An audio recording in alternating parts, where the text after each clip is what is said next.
Alhamdulillah, wassalatu wassalamu ala rasulillah. Assalamualaikum warahmatullahi wabarakatuh.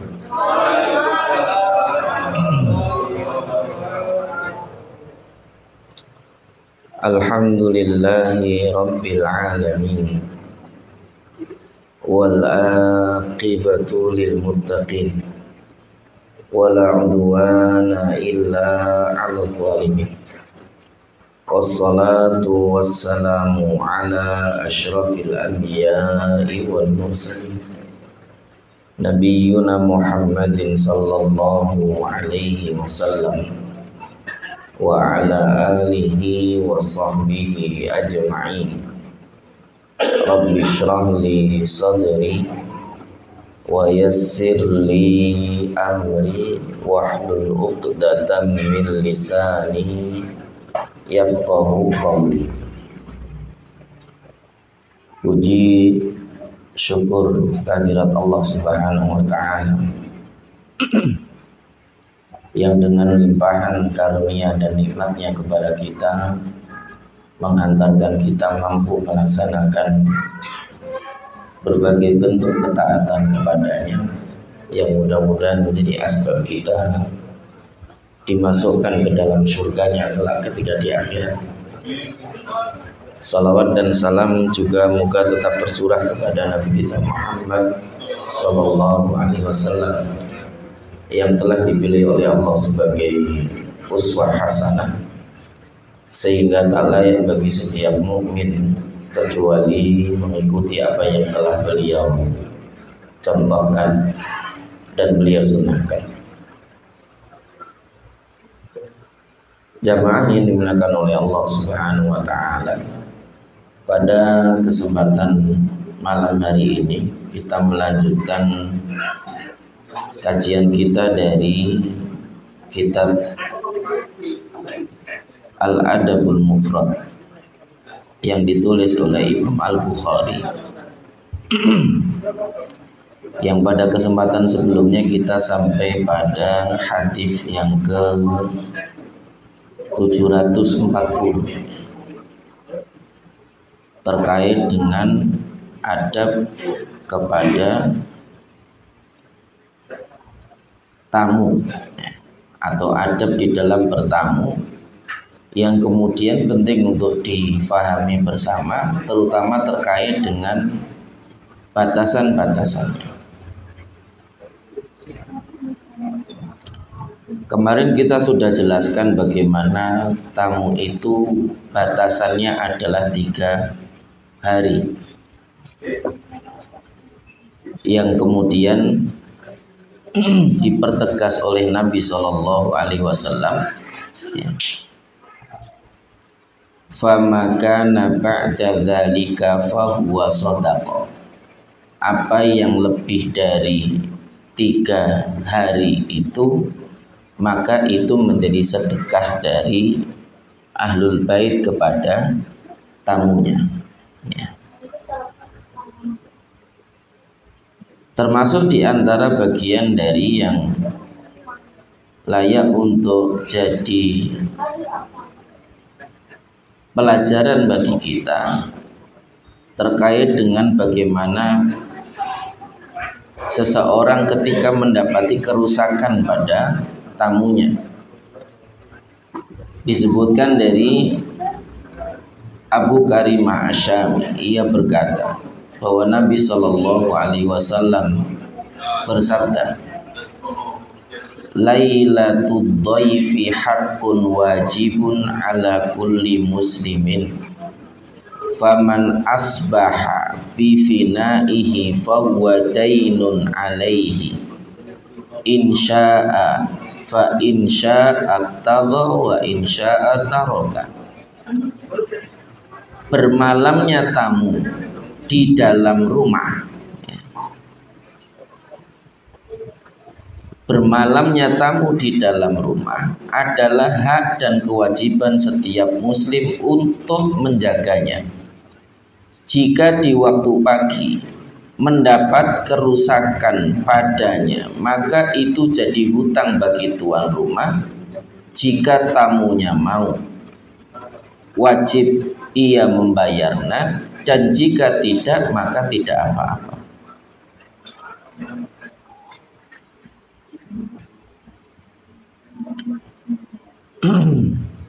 Hadis ini mengajarkan kepada kita tentang keutamaan memasukkan tamu ke dalam rumah. Disebutkan oleh Imam Al-Khattabi, wajhu dzalika annahu ra'aha haqqan min tariqil ma'rufi wal 'adatil mahmudah wa lam yazal qirad dhaifi wa husnul qiyami 'alaihi min syamil qira wa 'adatis salihin wa man'il qira madmumun 'alal alsun wa sahibu malum wa sahibuhu malum. Disebutkan oleh Imam Al-Khattabi bahwa termasuk di antara bagian dari hal yang benar, yang menjadi bagian dari kebiasaan yang terpuji dan jalan yang baik, di mana seseorang itu diperintahkan untuk menjamu tamunya tadi, dan bagaimana memperlakukannya dengan baik, yang itu merupakan bagian dari kebiasaan orang-orang soleh. Sebaliknya, menghalangi tamu atau tidak menjamunya dengan baik, menjadi bagian dari yang dicela oleh syariat ini, sebagaimana apa yang kemudian disebutkan oleh Nabi Shallallahu Alaihi Wasallam, man kana yu'minu billahi wal yaumil akhir falyukrim dhaifa. Barang siapa yang beriman kepada Allah dan hari akhir, maka hendaklah ia memuliakan tamunya. Salah satu bentuk pemuliaan terhadap tamu itu adalah memasukkan tamu itu ke dalam rumah, tidak dibiarkan di luar rumah. Namanya tamu menginap kan sebaiknya diaturi ke dalam rumah gitu Pak, nggak dibiarkan dia nunggu di luar rumah, atau bahkan malah yang tuan rumahnya tidur di dalam, tamunya tidur di luar. Nah ini ya bagian dari yang kurang pantas. Meskipun sah-sah saja, bisa jadi satu kondisi tertentu tidak memungkinkan tamu itu untuk menginap di dalam rumah. Makanya Nabi tadi mengatakan fahuwa dainun alaihi, maka itu menjadi hutang bagi si tuan rumah tadi. Kalau ternyata kemudian dia mau, maka dia menggantinya suatu saat dimasukkan ke dalam rumah. Kalau memang ternyata dia tidak mau, ya sudah, tidak apa-apa. Dan ini bagian dari yang kemudian menjadi salah satu di antara perkara yang layak untuk dijadikan sebagai perhatian kita. Di dalam riwayat lain juga disebutkan, ya Rasulullah, innaka tab'athuna fananzil biqaumin fala yakruna fama tara fi dzalika. Dari Uqbah bin Amir radhiyallahu anhu, ia bertanya, wahai Rasulullah, engkau telah mengutus kami kepada suatu kaum dan kami singgah pada kaum itu, tapi tidak ada di antara mereka yang menjamu kami satupun. Faqala lana, maka kemudian Nabi Shallallahu Alaihi Wasallam bersabda, in nazaltum bi qaumin fa umira lakum bima yambaghi lidhaifi faqbalu fa illam yaf'alu fa khudhu minhum haqqad dhaifi alladhi yambaghi lahu. Rasulullah sallallahu alaihi wasallam lalu kemudian menjawab, apabila kalian singgah pada satu kaum, bertamu maksudnya, lalu kemudian mereka mempersilahkan dengan sesuatu, memberikan layanan tertentu, maka terimalah seterbatas apapun pelayanan itu.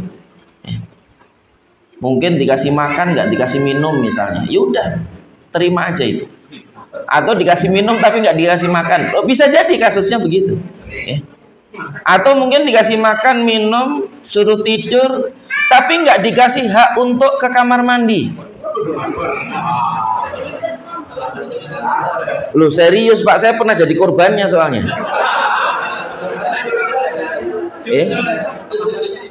Bukan curcol, ini kasus ya. Jadi kasus ada tamu yang menginap, dia dikasih makan, dikasih minum, dikasih tempat untuk tidur, tapi tidak diberi apa istilahnya, tidak diberi jalan bagaimana nanti kalau dia butuh kamar mandi. Ya. Karena memang satu rumahnya kecil, yang kedua apa istilahnya, ruangannya terbatas. Kan akhirnya tidak bisa sembarang kita untuk masuk untuk cari kamar mandi misalnya kan, meskipun kita bangunnya di malam hari yang kita yakin tuan rumah pasti udah tidur, tapi kita nggak yakin kalau nggak dipersilahkan itu, nggak dikasih tahu sejak awal, kita nggak yakin ini betul-betul boleh ke dalam atau enggak gitu. Khawatirnya memang batasan kita cuma sebatas yang di tempat kita disediakan untuk tidur itu saja ya. Dan itu bagian dari yang kemudian bisa jadi terjadi. Makanya Nabi mengingatkan, fa in nazaltum biqaumin, kalau engkau menginap di satu tempat pada satu kaum, kemudian engkau diberikan fasilitas tertentu, terimalah. Apapun itu, seterbatas apapun itu udah terima aja. Ya. Tapi kalau ternyata kemudian engkau tidak mendapatkan apa yang seharusnya diberikan kepada tamu, maka ambillah dari mereka apa yang menjadi hak seorang tamu. Ini disebutkan oleh Nabi Shallallahu Alaihi Wasallam. Dijelaskan di sini oleh syarih hadisnya bahwa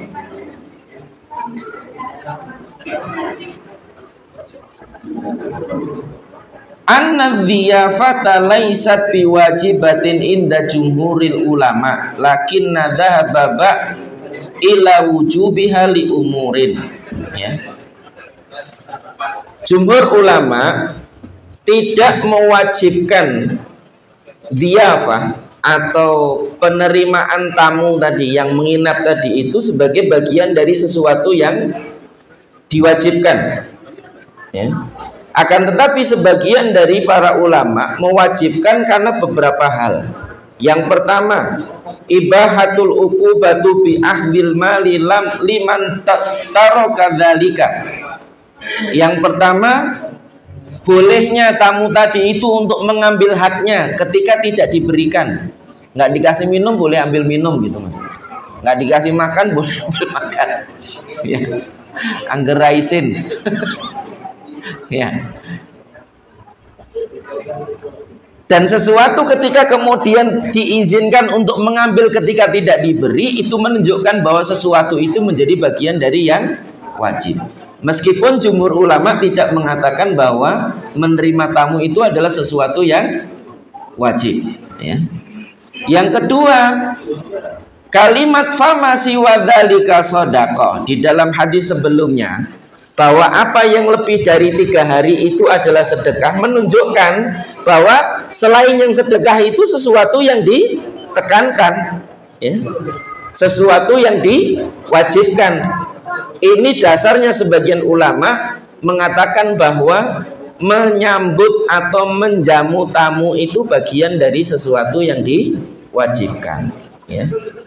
Yang ketiga, hadis tentang lailatul dhaifi haqqun, sesungguhnya bermalamnya seorang tamu di tempat tuan rumah itu adalah haknya tamu tadi, yang kalau tidak diberikan berarti tuan rumah berhutang secara tidak langsung ya. Dan ini bagian dari diantara alasan kenapa kemudian sebagian ulama menganggap bahwa menerima tamu kemudian menjamu mereka itu adalah bagian dari sesuatu yang diwajibkan. Tapi terlepas apakah ini wajib atau sunnah ya, bahwa menjamu tamu dan memuliakannya itu sesuatu yang mulia yang dianjurkan, dan para ulama sepakat tentang hal itu meskipun berbeda tentang hukumnya, berbeda pendapat tentang hukumnya. Dan ini bagian dari apa yang kemudian disebutkan di dalam hadis yang diriwayatkan dari Uqbah bin Amir tadi, ya. Yang di dalam riwayat Tirmidzi disebutkan, in abau illa an ta'khudhu karha fakhudhu. Bahkan disebutkan di dalam hadis riwayat Tirmidzi, kalau seandainya mereka menolak untuk memberikan hak tamu kecuali harus dengan dipaksa, maka boleh dipaksa. Ini bagian dari kenapa ini dimasukkan oleh Imam Bukhari dalam bab ini, supaya kita mengetahui batasan-batasannya tadi. Bahwa ketika ada tamu yang menginap, itu bagian dari yang kemudian harus diperhatikan oleh tuan rumah adalah memberikan haknya, ya. Mau mengambil pendapat bahwa itu adalah sunnah berarti dia dapat pahala kalau memberikan haknya. Kalau kemudian mengambil pendapat yang wajib berarti kalau dia memberikan haknya dia juga dapat pahala. Tapi kalau tidak memberikan haknya dapat dosa. Dan ini penting untuk jadi perhatian kita. Cuman kalau hal ini dipraktekkan di lingkungan kita kayaknya juga enggak enak. Jadi tabu gitu ya. Misalnya tuan rumahnya lagi enggak srek kalau ada tamu, ternyata cuman disuguhinya air putih aja, bentang cepet bali maksudnya. Men ra suwe-suwe engko anggere nek kopine ngoyot engko ndak. Kalau dikasih kopi, kasih kue nanti lama ngobrolnya nggak balik-balik khawatirnya kan. Akhirnya dikasih air putih aja gitu. Misalnya. Kemudian karena tamu dia merasa berhak untuk ngambil, akhirnya ngambil sendiri di dalam, ya itu juga nggak sopan. Nah, ini bagian dari yang juga penting untuk jadi perhatian. Ya, di satu sisi Nabi ingin menjelaskan kepada kita tentang hak-hak apa yang kemudian menjadi batasan tamu dan batasan tuan rumah tadi itu. Di sisi lain juga ini mengajarkan kepada kita, meskipun kita berhak, misalnya, tidak ada salahnya kemudian kita mengesampingkan sebagian hak kita sesuai dengan urf yang berlaku kemudian di lingkungan kita. Kalau uruf yang berlaku di lingkungan kita kemudian yang seperti itu tidak sopan, ya, maka ya sudah, itu lebih utama dibandingkan kemudian kita memaksakan melakukan sesuatu meskipun itu menjadi bagian dari hak kita tadi. Dan ini penting untuk jadi pelajaran bagi kita. Makanya tentang adab itu bukan hanya tentang ini boleh atau tidak boleh, bukan hanya tentang apakah ini bagian dari yang diwajibkan atau disunahkan, tapi salah satu di antara hal yang penting dan utama untuk diperhatikan adalah bagaimana kita juga mempelajari dan memperhatikan urf atau kebiasaan masyarakat di situ yang berlaku seperti apa. Kalau ternyata ada bagian yang tidak melanggar syariat, maka tidak perlu kemudian kita memaksakan, ya. Kecuali kalau itu bagian dari yang kemudian melanggar syariat, kemudian kita perlu untuk luruskan. Dan ini penting untuk jadi perhatian kita, ya. Makanya kadang-kadang di dalam kondisi tertentu, orang yang berilmu itu kadang-kadang lebih banyak harus menahan diri dibandingkan apa istilahnya melakukan segala sesuatu sesuai dengan ilmunya. Itu. Kadang-kadang dalam kondisi tertentu lebih baik untuk menahan diri, entah tidak menyampaikan terlebih dahulu atau tidak melakukan terlebih dahulu. Yang bisa jadi kadang-kadang sesuatu itu tidak pas ketika kemudian dilakukan pada saat itu. Menilai bahwa apa yang kemudian didapati dari lingkungan atau orang-orang yang kemudian ada di sekitarnya belum siap untuk menerima hal itu misalnya. Dan ini penting untuk jadi pelajaran bagi kita, ya. Di dalam hadis dari Sahal bin Sa'ad disebutkan, ya anna Aba As-Sa'idi da'an Nabi sallallahu alaihi wasallam fi ursi. Suatu ketika Abu Usaid As-Sa'idi mengundang Nabi untuk mendatangi walimah beliau. Wa kanat imra'atuhu khadimahum yauma idin wa hiyal arus. Di mana saat itu istrinya Abu Usaid As-Sa'idi tadi itu melayani tamu-tamu yang hadir padahal dia adalah mempelainya. Maka kemudian ia berkata, atadruna man anqa'at li Rasulillah sallallahu alaihi wasallam.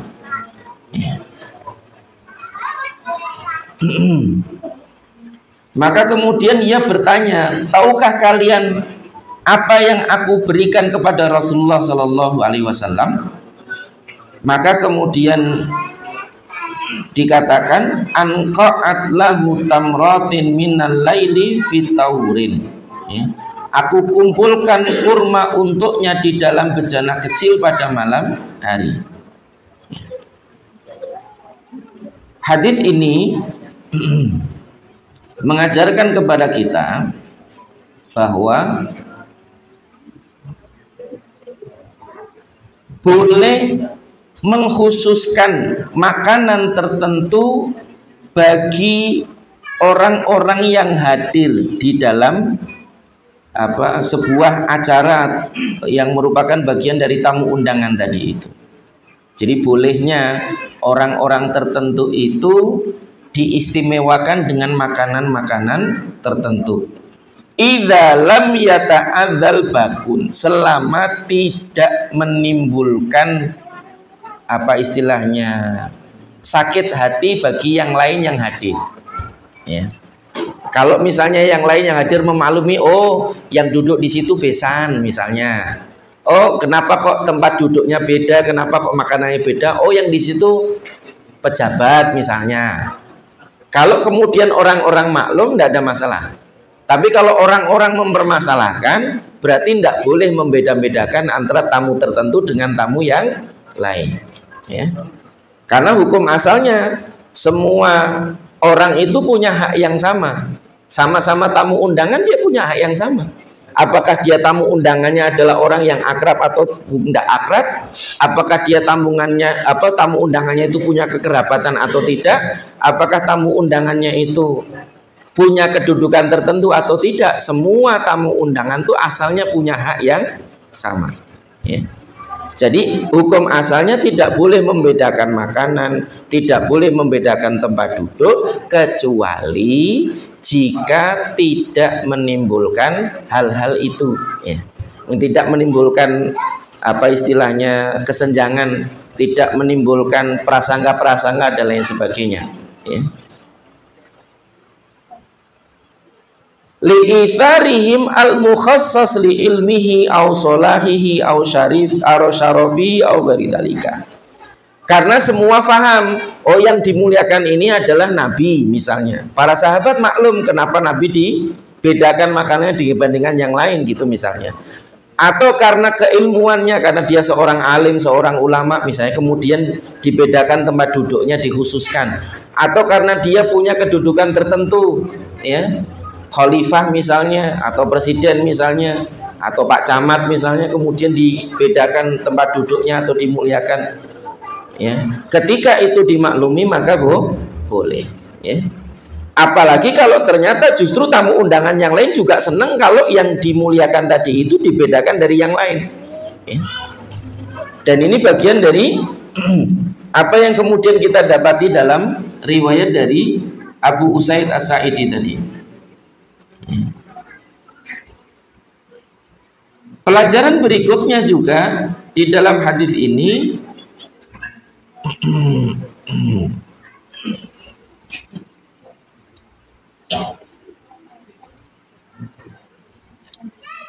bagian dari yang kemudian layak untuk diperhatikan, terutama bagi para wanita ketika kemudian di dalam sebuah acara yang bersama-sama, di situ ada laki-laki, di situ ada perempuan misalnya. Di antara bagian dari yang kemudian layak untuk diperhatikan adalah satu, tidak menampakkan aurat kecuali wajah dan telapak tangan. Apalagi kalau kemudian bisa lebih menutup wajah dengan cadar atau yang semisalnya, ya. Alla yakuna zinatan fi nafsihi, tidak menggunakan perhiasan, ya. Kemudian berikutnya, tidak menggunakan pakaian yang tebal tapi ketat, atau pakaian yang tipis tapi lebar tapi semrawang, ya. Dan ini bagian dari yang juga menjadi salah satu di antara bentuk tidak menutup aurat. Yang kadang-kadang pakaian-pakaian untuk pesta itu malah justru yang kayak gitu-gitu bahannya, Pak, ya. Bahan apa itu, yang apa istilahnya, yang ada meling-melingnya itu loh, apa istilahnya? Iya, apa istilahnya? Hah? Renda-rendanya, ya. Kan justru kadang-kadang pakaian-pakaian pesta yang kayak gitu-gitu modelnya kan. Ada apa istilahnya, lapisan yang kelip-kelipnya gitu kan, ya. Itu kalau lebar tapi tidak menutup, ya, alias menampakkan apa yang di bagian dalamnya, ya, itu bagian dari sama saja tidak berpakaian, ya. Ini terutama untuk wanita, ini penting untuk jadi perhatian, ya.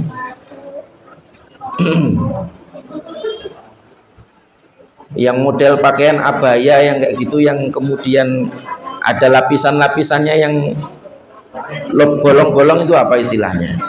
Kainnya itu istilahnya kain apa itu, lupa saya. Kemudian tidak menggunakan minyak wangi, ya.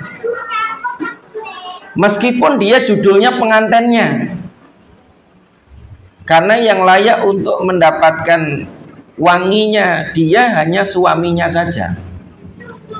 Jadi kondangan untuk ibu-ibu ini penting untuk diperhatikan ini.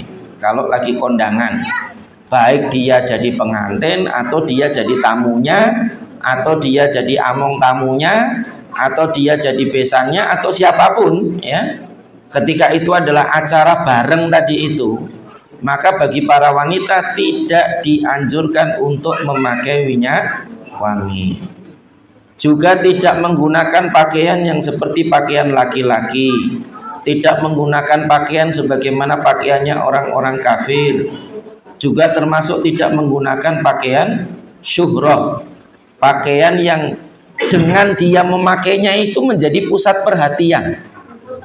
Nah, ini juga penting untuk jadi perhatian, ya. Pokoknya kalau dinggo itu jadi pusat perhatian. Ya bisa jadi karena warna-warninya, bisa jadi karena bentuknya, bisa jadi karena modelnya, ya. Bisa jadi karena yang makainya. Ya. Loh, kalau yang makai artis makai apa wae dideloki wong, Pak. Kan gitu. Ya. Kalau kemudian itu menimbulkan tadi apa istilahnya jadi pusat perhatian tadi, itu sebaiknya dihindari.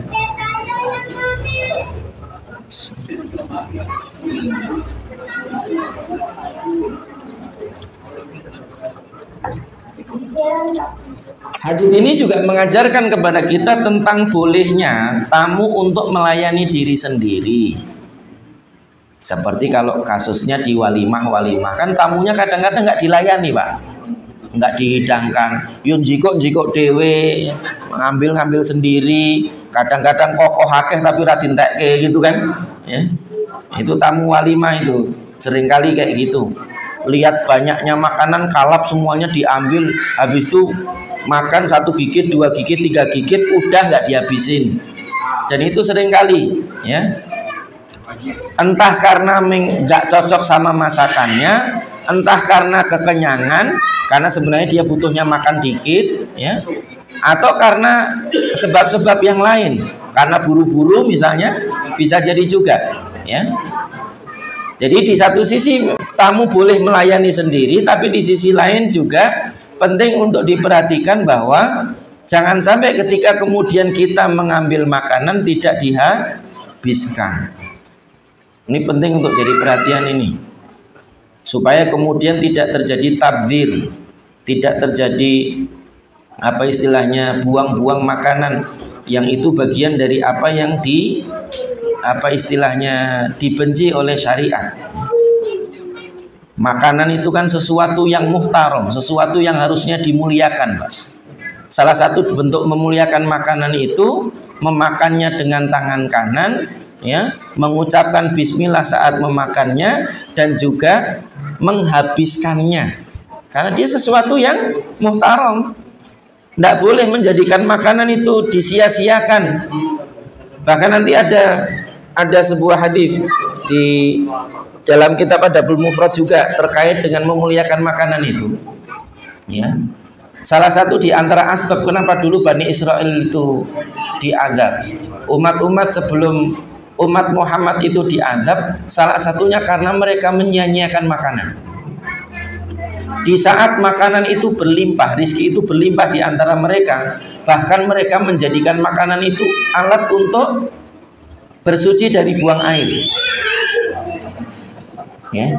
Itu yang mereka lakukan, hingga akhirnya kemudian Allah menimpakan kepada mereka penyakit, yang penyakitnya itu hanya bisa sembuh ketika mereka makan roti yang sudah digunakan untuk cebok mereka tadi, sebagaimana yang alami oleh kaum sebelum kita. Dan ini penting untuk jadi pelajaran bagi kita. Makanan itu sesuatu yang dimuliakan. Jangan pernah menyia-nyiakan makanan. Itu yang diajarkan Islam kepada kita. Dan ini bagian dari yang layak untuk kita jadikan sebagai perhatian kita. Termasuk juga di antara yang harus diperhatikan terkait dengan urusan tamu adalah menyediakan makan lebih dahulu sebelum sholat. Jadi sebaiknya kalau mau menjamu tamu itu disediakan makan sebelum sholat. Disebutkan dari Nu'aim bin Qa'nab, ataitu Aba Dzarrin falam uwafiqhu faqultu limra'atihi aina Abu Dzar qala yasdahin sayatikal an, ya. Disebutkan dari Nu'aim bin Qa'nab, aku pernah mendatangi Abu Dzar, tapi aku tidak menjumpainya. Lalu aku bertanya kepada istrinya, di manakah Abu Dzar? Maka istrinya menjawab, ia sedang bekerja, sebentar lagi dia akan pulang. Maka aku duduk, fajalastu lahu faja'a wa ma'ahu ba'iran. Lalu kemudian Abu Dzar datang dengan membawa 2 ekor onta, yang di leher masing-masing kedua onta itu digantungkan tempat air minum. Lalu kemudian aku berkata kepada Abu Dzar, ya Aba Dzarrin, ma min rajulin kuntu alqahu kana ahabba ilayya lukian minka. Wahai Abu Dzar, tidak ada orang yang aku jumpai yang lebih aku sukai dibandingkan engkau.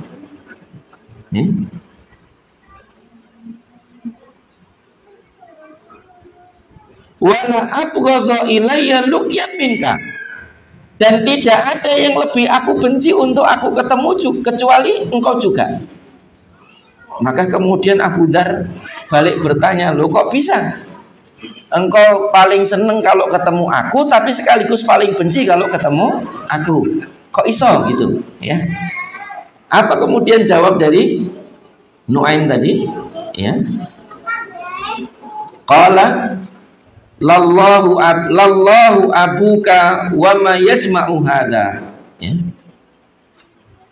Demi Allah, bagaimana bisa terjadi hal itu, maksudnya bisa terkumpul dua hal itu pada diriku, paling dicintai sekaligus paling dibenci. Maka kemudian Nuaim menjawab, inni kuntu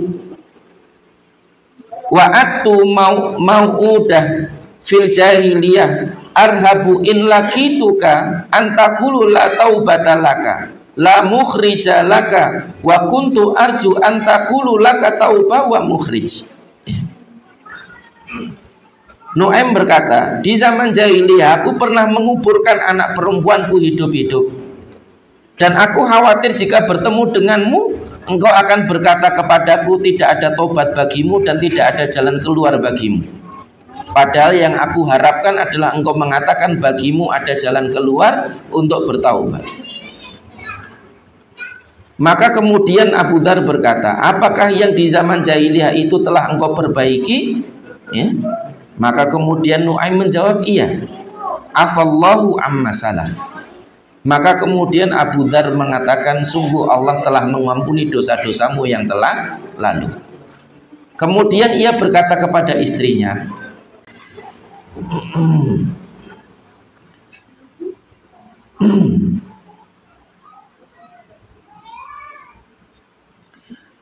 atina bito amin, berikanlah makanan kepada kami, kata Abu Dzar. Tapi ternyata istrinya enggan, dan ia tetap enggan hingga suara mereka terdengar nyaring. Lalu kemudian ia berkata, kalian jangan melawan apa yang dikatakan oleh Rasulullah. Maka kemudian Abu Dzar balik bertanya, apa yang dikatakan oleh Rasulullah? Sesungguhnya wanita itu diciptakan dari tulang rusuk yang bengkok. Jika engkau memaksa meluruskannya, maka engkau akan mematahkannya. Dan jika engkau membiarkannya, maka engkau akan tetap bengkok.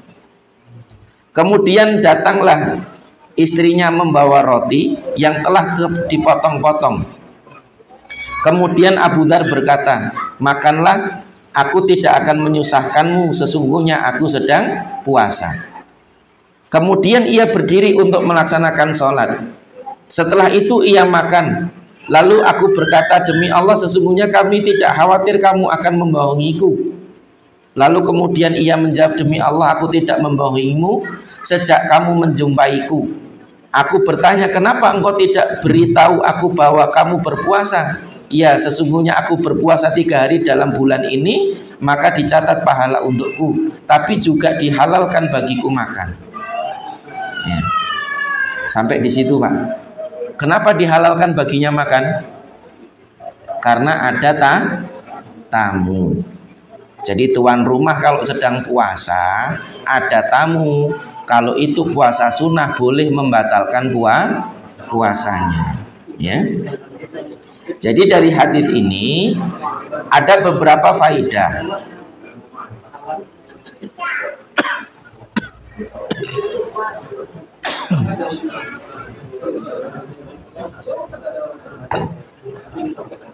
Yang pertama adalah sifat fitrah yang kemudian ada pada diri manusia, salah satunya adalah khawatir tentang dosa.